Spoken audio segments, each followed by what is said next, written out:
درس حدیث کے لیے گزارش کروں گا حضرت مولانا پروفیسر نجیب اللہ طارق صاحب سے۔ السلام علیکم ورحمۃ اللہ۔ ان الحمد للہ یا ربی لک الحمد کما ینبغی لجلال وجہک ولعظیم سلطانک، نحمدہ ونستعینہ ونستغفرہ ونعوذ باللہ من شرور انفسنا ومن سیئات اعمالنا، من یہدہ اللہ فلا مضل له ومن یضلل فلا ہادی له، واشہد ان لا الہ الا اللہ وحدہ لا شریک له، واشہد ان محمدا عبدہ ورسولہ، اما بعد۔ قبل اس کے کہ میں مختصر سی معروضات آپ کے سامنے پیش کروں، میں جتنے بچے بیٹھے ہیں اور میرے ساتھ علماء اور آپ کی شہر کی قیادت اور معززین شہر، ان سے ایک درخواست کروں گا کہ ابھی ہمارے بھائی عرفان اللہ ثنائی صاحب کو، وہ بیٹھے تھے ادھر آنے کے لیے، فون آیا کہ ان کے عزیز ان کو ہارٹ اٹیک ہو گیا اور وہ فوری طور پہ اسپتال چلے گئے۔ سارے بھائی کہتے ہیں اللہ تعالیٰ ان کی حفاظت فرمائے۔ حضرات گرامی، میرے ساتھ بیٹھے ہوئے ہیں، مجبوراً مجھے ان کے آگے بیٹھنا پڑا، حالانکہ یہ ادب کے بھی خلاف ہے کہ اتنے بڑے بڑے مولانا سرفراز صاحب اور باقی علماء پیچھے بیٹھے ہوں اور میں آگے بیٹھا ہوں۔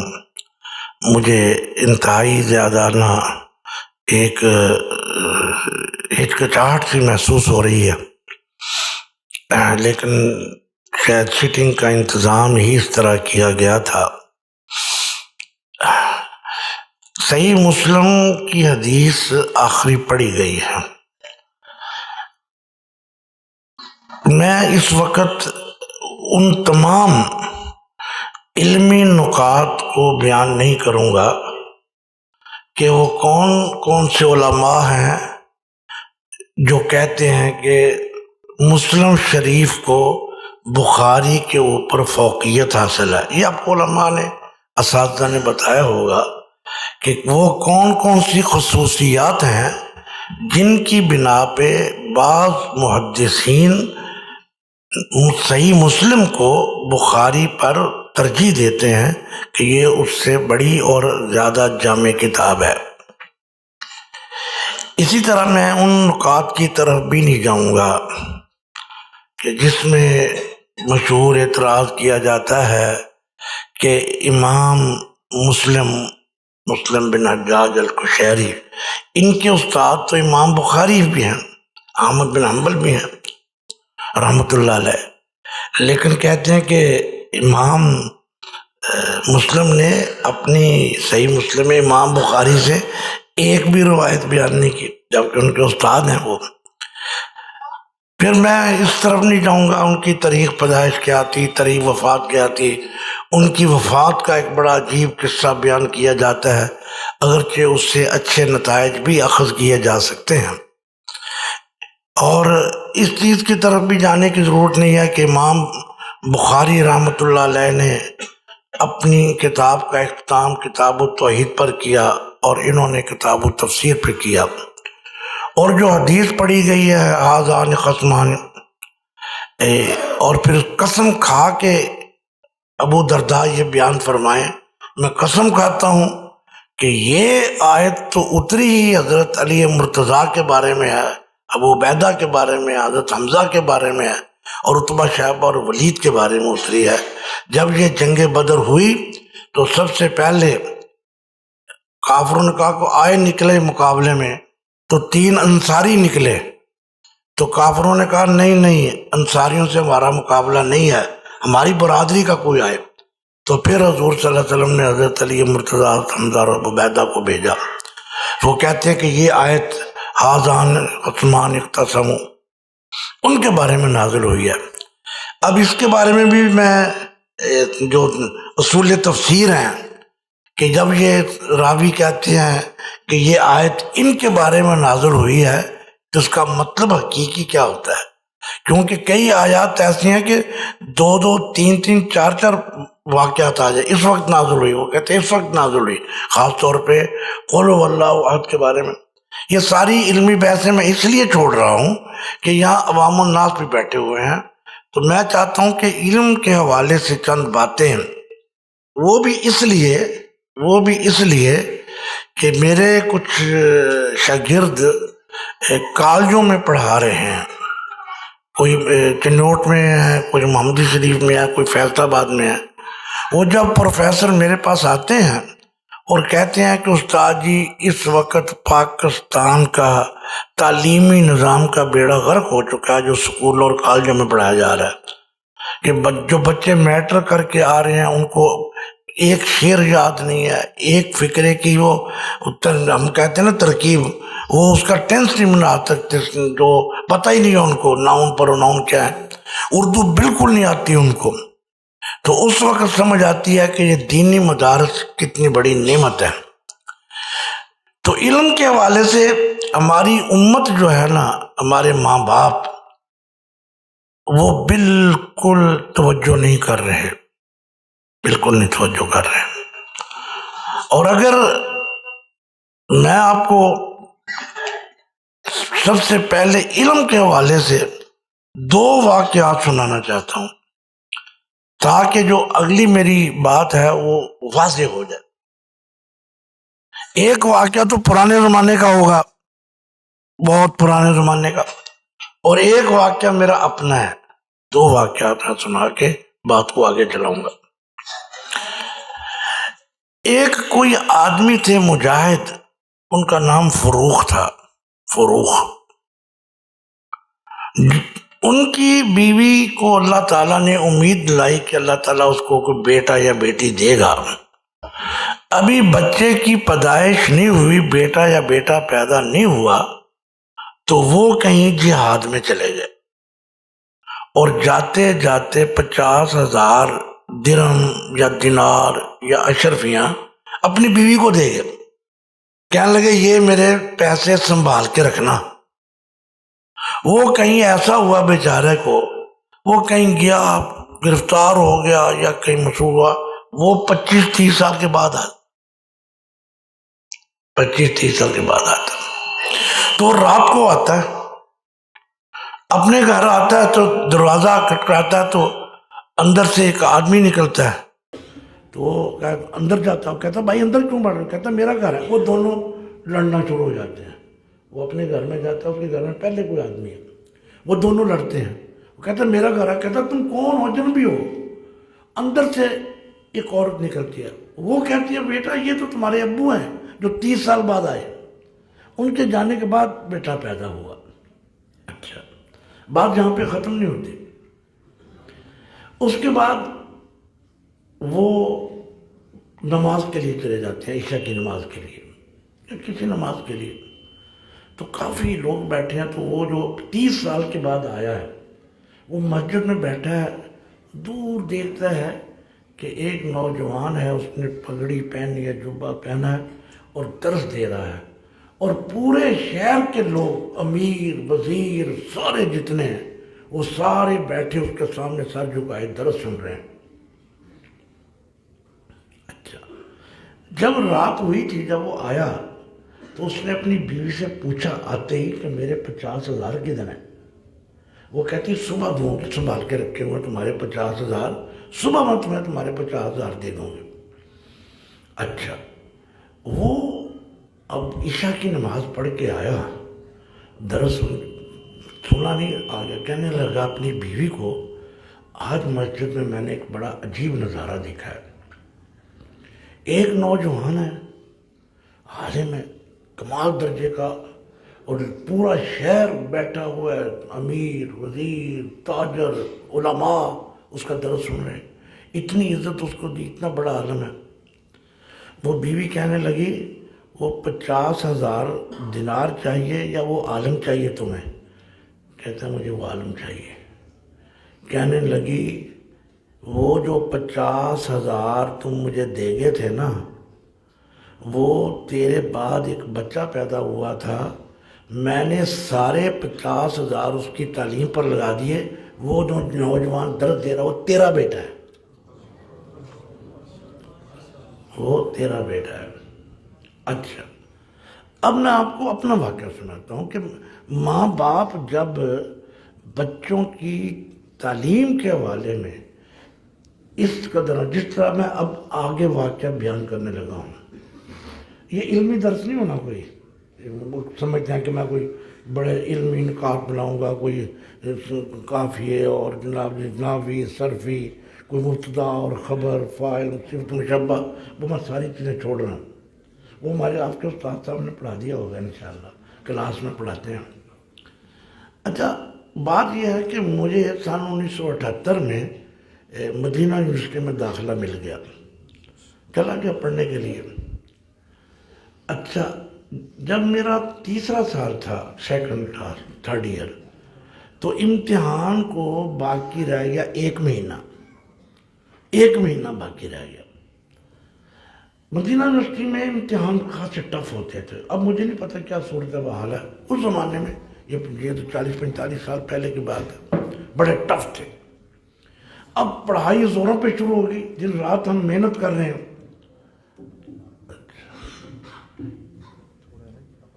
اس کا کوئی قصور نہیں ہے, گلے کا قصور ہے, آپ بالکل بے فکر ہیں, اس کا نہیں قصور. یہ خرابی اندر سے ہے, باہر سے نہیں ہے. اچھا, جب 20-22 دن رہ گئے امتحان کو, گھر سے خط آتا ہے. اس میں ٹیلی فون نہیں ہوتے, وہاں ٹیلی گرام ہوتی تھی, جو لوگ جانتے ہیں, یا خط ہوتے تھے. اگر کوئی ایمرجنسی ہو تو ٹیلی گرام آتی تھی, ورنہ خط والد صاحب کا آتا ہے کہ تمہاری والدہ بہت بیمار ہو گئی. اب سب کو اپنی ماں پیاری ہے, بچوں کو بھی, آپ کو بھی ماں تو ماں ہر ایک کی ہوتی ہے. میرا دل, وہ کہتے ہیں نا, اصبح فؤاد ام موسیٰ فارغا, اب میرا دل اڑا جا رہا ہے, نہ پڑھائی کو دے رہا.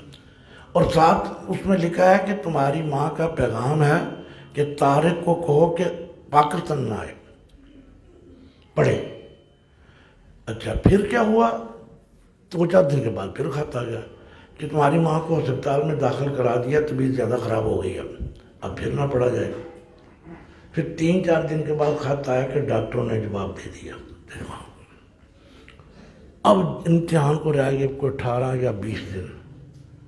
میں نے درخواست لکھی تو جو ہمارا مدینہ یونیورسٹی کے 5 کالج تھے اس وقت, اب پتہ نہیں کتنے, کلیہ شریعہ تھا, کلیہ دعوت تھا, کلیہ حدیث تھا, کلیہ لغہ تھا, اور ایک کوئی اور کلیہ تھا, کلیۃ القرآن. 5 کالج تھے. ہمارے جو کالج تھے, میں نے ان کے مدیر کے پاس, انہوں نے کہا وائس چانسلر کے پاس جاؤ, ان دنوں میں چھٹی نہیں ملتی. مدینہ یونیورسٹی میں جب 20 دن رہ جائیں چھٹی نہیں ملتی.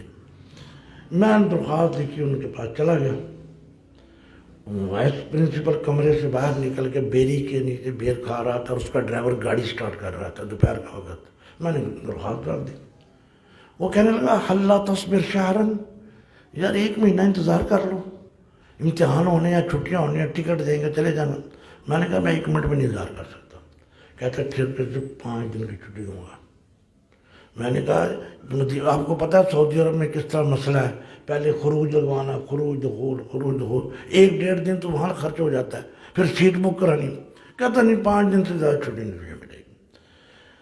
لو جی, اللہ تعالیٰ نے کیا کیا کہ سارے معاملات حل ہو گئے. میں سیدھا جدہ ایئرپورٹ پہنچا, پہلی فلائٹ مجھے مل گئی.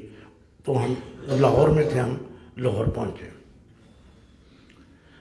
گھر والے مجھے دیکھ کے حیران ہو گئے. امی ہوش میں تھی, امی ہوش میں. پہلا سلام علیکم, بے ہوش قریب, تم کیوں آ گئے ہو, پڑھو, تم کیوں آ گئے ہو, واپس جاؤ, تم فیل ہو جاؤ گے, تمہاری پڑھائی رہ جائے گی, تم قرآن پڑھ رہے ہو, تم حدیث پڑھ رہے ہو, تم مدینہ سے آ گئے ہو, واپس جاؤ. یہ ماں کہہ رہی ہے. کس قدر فکر لگی اپنے بیٹے کی, خود مرنے کے اوپر بڑھ رہی ہے, مرگ کے اوپر ہے, اور کیا کہہ رہی ہے, جاؤ. اچھا, 2-3 رات جب میں دوسرے دن آنے لگا نا, تو امی جان قومے میں چلے گئی. ڈاکٹر کو بلایا, تو ڈاکٹر نے کہا کہ قومے میں جب آدمی چلا جاتا ہے, اب پتہ نہیں ہوتا وہ 1 دن زندہ رہے یا 1 سال زندہ رہے. کئی آدمی 5 سال قومے میں رہتے ہیں. ہمارے فیصلہ آباد میں ایک نوجوان ہے 22 سال ہو گئے قوم میں پڑا ہوا، 22 سال ہو گئے، اب پتہ نہیں تمہاری امی کتنا عرصہ رہتی ہے۔ خیر بجھے دل کے ساتھ آنسوں کے ساتھ کبھی ماں کا یہ پاؤں چوموں، کبھی ہاتھ چوموں، اور روتا ہوا نکل آیا کہ وہ میری فکر کر دیا، میری فکر کرتے کرتے قوم میں چلے گئی بیچاری۔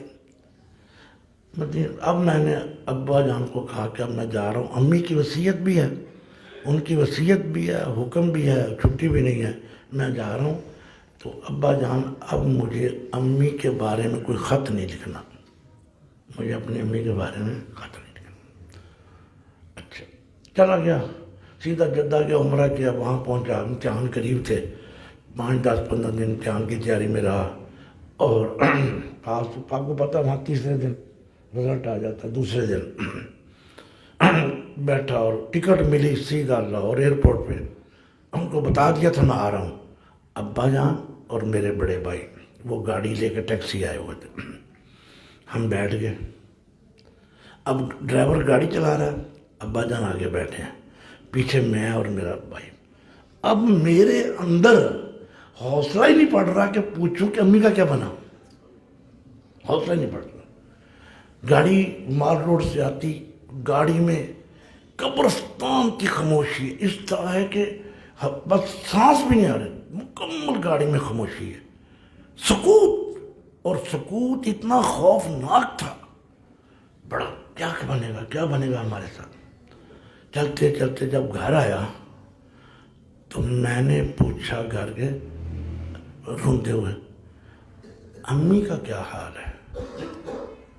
تو اس وقت گاڑی ہمارے گھر سے گزر چکی تھی، گیٹ ہمارے سامنے پہلی طرف قبرستان پہ گئے، گاڑی کا بجا، کہتے وہ تیری امی ہے۔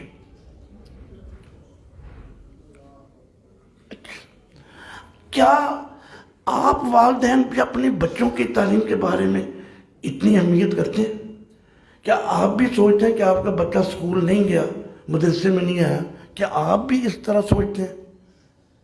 اگر ہم نے مستقبل میں اپنے بچوں کو، اچھا دبئی کا بادشاہ تھا شیخ زید بن سلطان النہیان، اس کا قول زید بن سلطان کا، میں 10 سال دبئی میں رہا ہوں، راس الخامہ ایک وہاں اسٹیٹ ہے، وہاں میں رہا ہوں، اس نے پورے متحدہ عرب امارات میں، متحدہ عرب امارات 7 ملک ہیں، 7 اسٹیٹیں، ان کا ایک ملک بن گیا، ابو ظبی، دبئی، شارجہ، عجمان وغیرہ، تو ان 7 ریاستوں کا بادشاہ تھا۔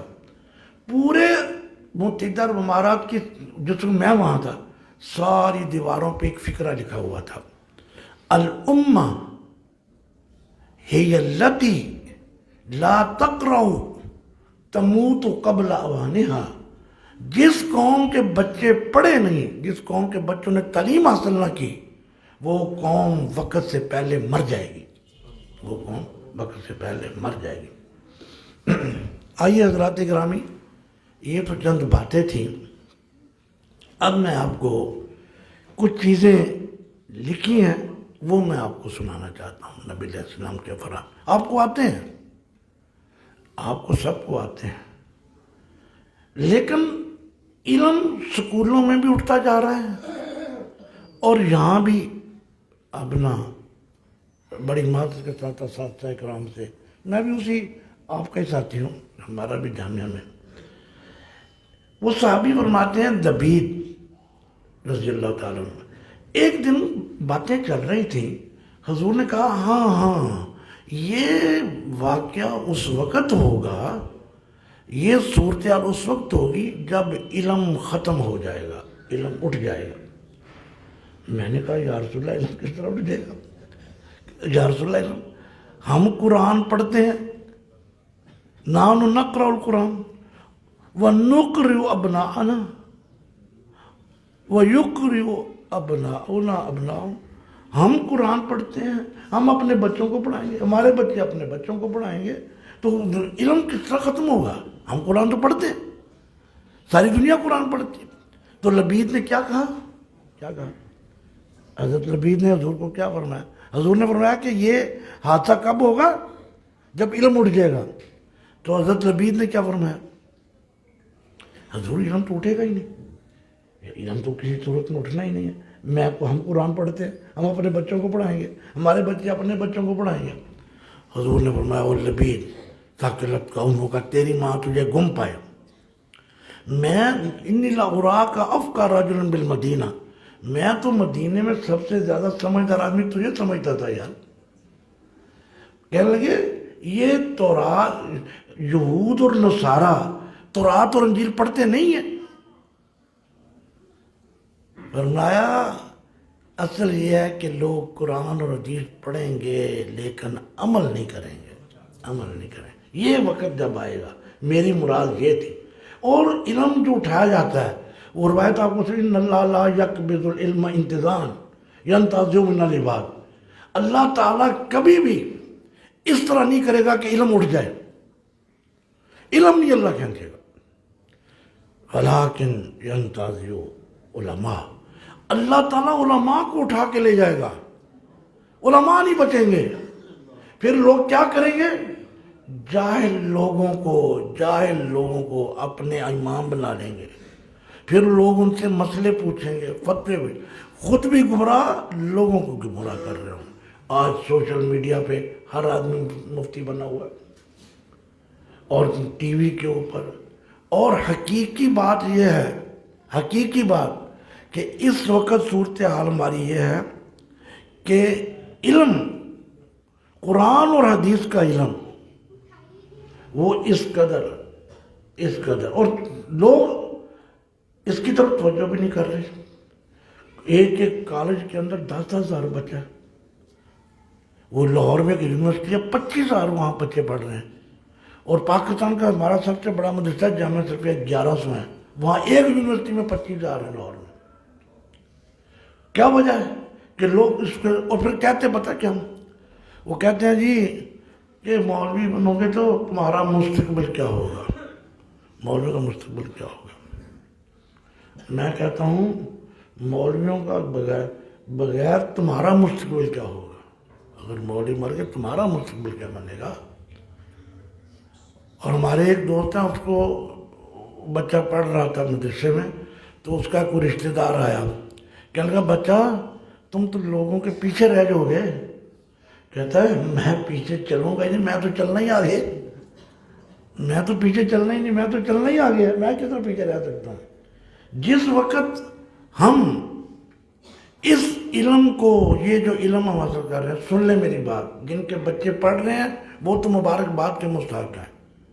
ہمارے خاندان، میرا خاندان خاصا بڑا ہے، میری پھوپھی کے صرف 13 بچے ہیں، 13 بیٹے ہیں، تو وہاں 3 لڑکوں نے دین پڑھا ہے، وہ تینوں کامیاب ہیں، باقی کسی نے دین نہیں پڑھا، کوئی کسی مل میں لگا ہوا ہے، کوئی بیچارہ کیا کر رہا ہے، کوئی کیا کر رہا ہے، کوئی کیا کر رہا ہے۔ اور کہتے ہیں کہ اگر ہم نے بچوں کو دین پڑھایا تو بچے کھائیں گے کہاں سے، بچے کھائیں گے کہاں سے؟ تو جناب طاہر صاحب، مولوی کبھی بھوکا نہیں مرتا، مولوی جب مرے گا کھا کے مرے گا، مولوی نہیں بھوکے مرتے، بے فکر رہے ہیں انشاءاللہ، انشاءاللہ نہیں۔ اور اگر علم حاصل کیا جائے نیت کے ساتھ تو اللہ کی قسم لوگ ہمارے جوتے اٹھاتے ہیں، لوگ ہمارے جوتے اٹھاتے ہیں، شرم آتی ہے ہمیں خود۔ اور وہ بچہ بیٹھا ہوا پروفیسر میرے ساتھ ہے، میرا شاگرد ہے، یہ گورنمنٹ کالج میں 17ویں اسکیل کا پروفیسر ہے۔ اب آیا، کس لیے؟ کہتے ہیں میں آپ کے جوتے سنبھالوں گا۔ اس لیے یہ دین، اس کو ہم نے ذلیل نہیں کرنا۔ اور اگر آپ چاہتے ہیں، سن لیں میری بات، اگر آپ چاہتے ہیں کہ آپ کے بچوں کی دنیا بھی بن جائے، دین بھی بن جائے، دونوں، اللہ تبارک و تعالیٰ اس دین کو ضائع نہیں کرتا۔ یہ کس طرح ممکن ہے؟ یہ کس طرح ممکن ہے کہ کوئی آدمی قرآن اور حدیث پڑھے اور اللہ تعالیٰ اس کو ضائع اور ذلیل کر دے؟ امپاسبل، ناممکن ہے۔ اور ہم یہ چند ٹکوں کی خاطر یہ سمجھتے ہیں ہمارا بچہ بینک مینیجر ہو جائے گا، یہ ہو جائے گا، وہ ہو جائے گا۔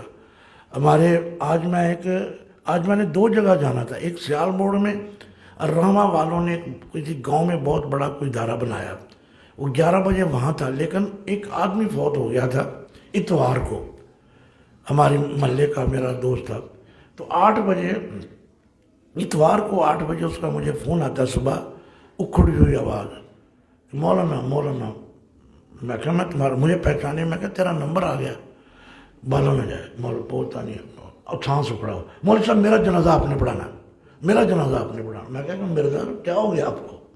کہتا ہے بس یہ کہہ کے ٹیلی فون بند کر دیا، میں بھی ٹیلی فون بند کر دیا، ہم پڑھ رہے تھے، 11 بجے فون آ گیا اس کے بیٹے کا ابو فوت ہو گیا، تو میں نے اب بات جانی، ابھی اللہ اللہ نہیں کرنا، ابھی سبحان اللہ نہیں کرنا، بات آگے آنی ہے سبحان اللہ، اس سے آگے آنی ہے۔ اچھا میں نے اب اس سے پوچھا جنازہ کب ہے؟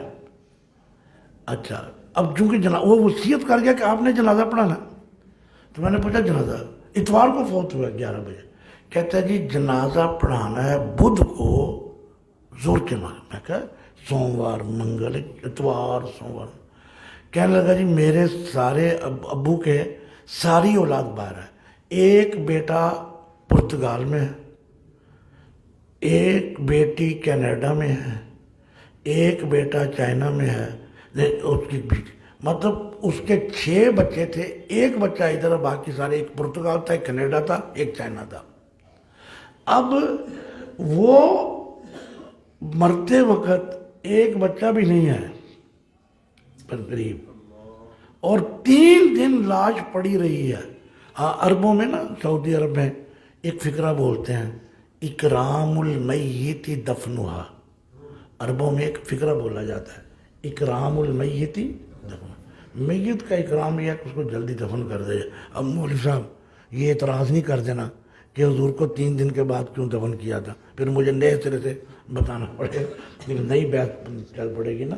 میں نے کہہ دیا اکرام المیت ہے، تو کوئی بچہ کہہ دے استاد جی پھر نبی علیہ السلام کو 3 دن کے بعد کیوں دفن کیا تھا، پھر ایک نئی بحث شروع ہو جائے تو وہ لوگوں کو کیا پتہ چلے گا، ایک نئی بحث نہیں نا پیدا کرنی ہم نے یہاں۔ اب سنیں، آپ کو پتہ ہے حسد منع ہے، لیکن حضور نے فرمایا لا حسد الا فی اثنین، کہ 2 کاموں میں انسان رشک کر سکتا ہے۔ یہاں ایک مسئلہ بھی بتاؤں گا، 2 کام ایسے ہیں، اے کاش ہمارے اندر وہ چیز آ جائے۔ آپ نے وہ حدیث پڑھی ہے مشکات میں نا، وہ کثیر بن قیس کی، کثیر بن قیس کہتے ہیں کہ کنت جالسا مع ابی درداء فی مسجد دمشق، وہ کہنے لگے کہ میں دمشق کی مسجد میں، وہ 2 جو نا حسد والی، وہ میں نے بھول نہ جاؤں، مجھے بتا دینا کہ میں نے وہ بتانی ہے حدیث، کیونکہ ہمارے ہم تو جمعہ پڑھانے جاتے ہیں تو لکھ کے لے کے جاتے ہیں، یہ بھی میں لکھ کے لاتا ہوں، وہ بھول جاتا ہے نا، اب 69 تو ہو گئی ہے، لکھ کے جاتا ہے بھول جاتا ہے، آپ کو تو یاد نہیں ہوتا، تو بلکہ ایک دن تو مسئلہ بن گیا، جمعے کا دن تھا، میں نے جمعہ لکھنا شروع کر دیا، میں جمعہ لکھ رہا ہوں، میری بیوی وہ پیاز ٹماٹر کہتی جمعہ بازار سے پیاز لے کے آؤ، ٹماٹر لے کے آؤ، ادرک لے کے آؤ، یہ لے کے آؤ۔ اچھا وہ ایک لسٹ اس نے پکڑ لی، ایک میں نے، جب میں جمعہ پڑھانے کے لیے گیا، جمعہ کر رہا وہ لسٹ ٹماٹر وہ وہاں پڑی ہوئی، میں نے کہا یہ کیا ہو، کیونکہ اب اس لیے میں لکھ کے لے کے آتا ہوں، تو اس لیے میں نے کہا میں بھول نہ جاؤں تو مجھے یاد کروا دینا۔ اچھا وہ کہتے ہیں کہ میں ابو درداء کے پاس دمشق کی مسجد میں بیٹھا تھا، یہ کون کہتے ہیں؟ کثیر بن قیس، صحابی رسول کے پاس، اچانک ایک آدمی آتا کہتا ابو درداء میں تیرے پاس مدینے سے آیا ہوں اور مدینہ تو نبی سے آیا ہوں۔ کہاں بیٹھے ہوئے تھے؟ دمشق مدینہ سے کتنا ہے؟ اور 1200 کلومیٹر تک تبوک ہے، تبوک سے آگے دمشق ہوگا نا، تو کم از کم 1500 کلومیٹر لگا لیتے ہیں۔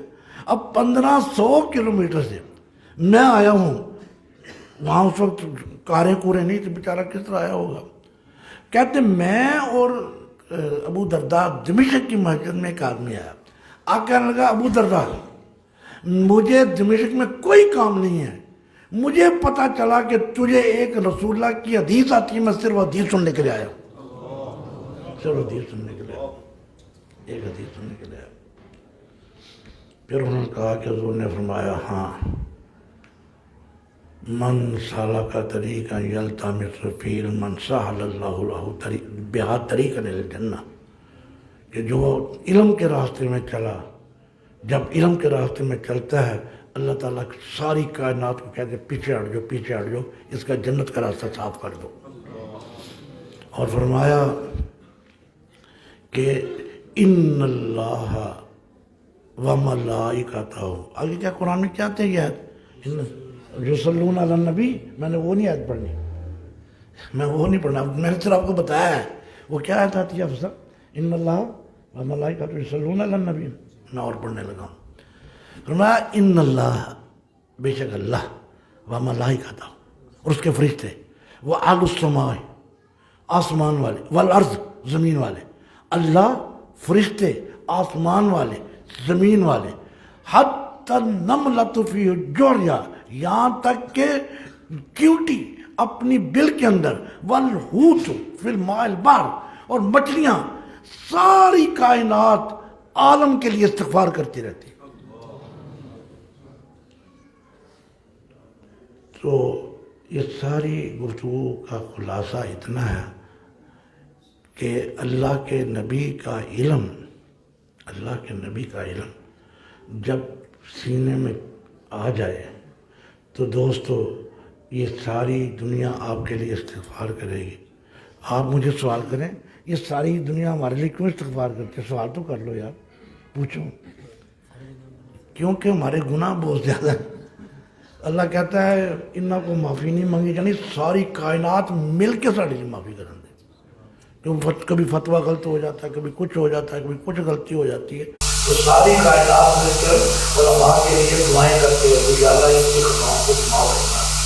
تو نبی علیہ السلام نے فرمایا کہ رشک صرف دو چیزوں میں کر سکتے ہو. رشک ہر چیز میں نہیں کر سکتے، رشک بھی صرف دو، لا حسد کا ایسا حسد ہو گیا